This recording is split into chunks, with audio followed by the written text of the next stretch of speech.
হয়েছি আমি, but positive ওয়েতে না, নেগেটিভ ওয়েতে, যেটা আমি একেবারেই আশা করিনি। এই সময় এসে যখন হচ্ছে সেই 90 দশকের মতো করে গান করা বা ড্রেস করানো হয়, তখন তো কেউ একসেপ্ট করতে পারবে না। সিনেমা ছেড়ে দিছি কারণ হচ্ছে এমনিতেই তো আমাদের সিনেমার একটা ভাটা শুরু হয়েছে।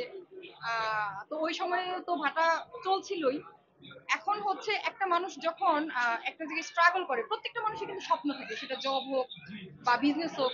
যখন একটা মানুষ দেখা যায় যে ট্রাই করতে করতে করতে করতে সেই সাফল্যে পৌঁছাতে না পারে, হয়তো কেউ আরো জেদ করে অনেক উপরে যেতে পারে, আদারওয়াইজ সে হতাশা হয়ে আরো ওখান থেকে পিছিয়ে যায়। তো আমার বিষয়টা যেটা হয়েছে যে আমি কোনো ব্যাকিং নিয়ে আসলে মিডিয়াতে আসি নাই, আমি বুঝে শুনে মিডিয়াতে আসি নাই। আমি জানি না যে আমার মিডিয়াতে ইনভলভ হওয়ার গল্পটা কেউ জানে কিনা। কারণ আমি আমি টোটাল যতটুকু কাজ করেছি সেটা আমার নিজ দায়িত্বে, নিজ মানে কি বলে এটাকে, আহ, নিজের ইয়েতেই করেছি। মানে কোন ডিরেক্টরটা ভালো, কোন ডিরেক্টরটা খারাপ, এই ধরনের জ্ঞান আমার আসলে ছিল না। আর আমার ব্যাকিং বলতে যে আমাকে কেউ টেনে উপরে উঠাবে এই ধরনের কোনো লোকও ছিল না। তো আমার বোঝার ক্ষমতাটা অনেক কম ছিল। দ্যাটস ওয়াই হচ্ছে দেখা গেছে যে অনেক কিছু, অনেক কাজ আমি না বুঝে করেছি। হ্যাঁ, নতুন অবস্থায় কিন্তু আসলে কেউ বুঝে কাজ করে না, সেটা যেটাই হোক।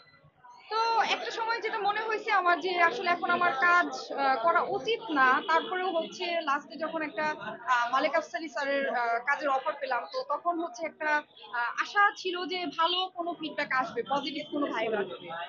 তো ওইটাই কাজ করার পর যেটা হয়েছে যে ভাইরাল হয়েছি আমি, বাট পজিটিভ ওয়েতে না, নেগেটিভ ওয়েতে, যেটা আমি একেবারেই আশা করিনি।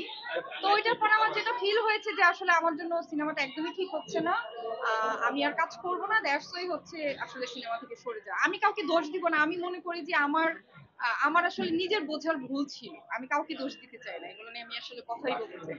প্রভাব পড়েছে কারণ হচ্ছে যেই সময়ে আমি সিনেমাটা করেছি, এই সময়ে আসলে একটু সুশীল সুশীল গল্প বা সুশীল কোরিওগ্রাফি এইভাবে কাজ হয়, কারণ দর্শক তো চেঞ্জ হয়ে গিয়েছে। তো এই সময় এসে যখন হচ্ছে সেই 90 দশকের মতো করে গান করা বা ড্রেস করানো হয়, তখন তো কেউ একসেপ্ট করতে পারবে না।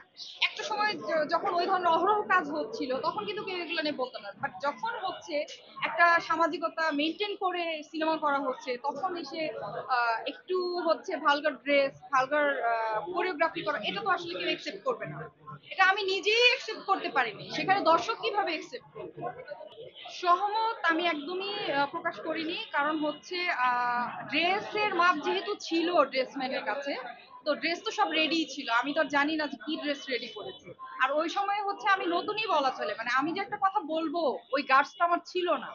তো ড্রেসটা আমার বাধ্য হয়ে পড়তে হয়েছে। হ্যাঁ।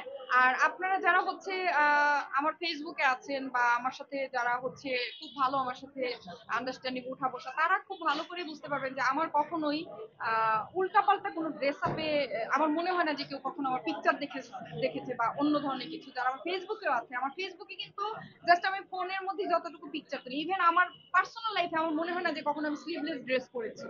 হ্যাঁ, আমার পার্সোনাল লাইফে আমি খুবই শালীন, খুবই শালীন, সেটা আমি নিজে বলি। কারণ কেউ আমার পার্সোনাল লাইফের একটা ছবি দেখাতে পারবে না যে ড্রেস আপে আমার প্রবলেম। তো সেখানে হচ্ছে আমি আমার নিজেকেই খুঁজে পাই নাই, আমার নিজেরই সেটা ভালো লাগে না, সেখানে দর্শক কিভাবে একসেপ্ট করবে।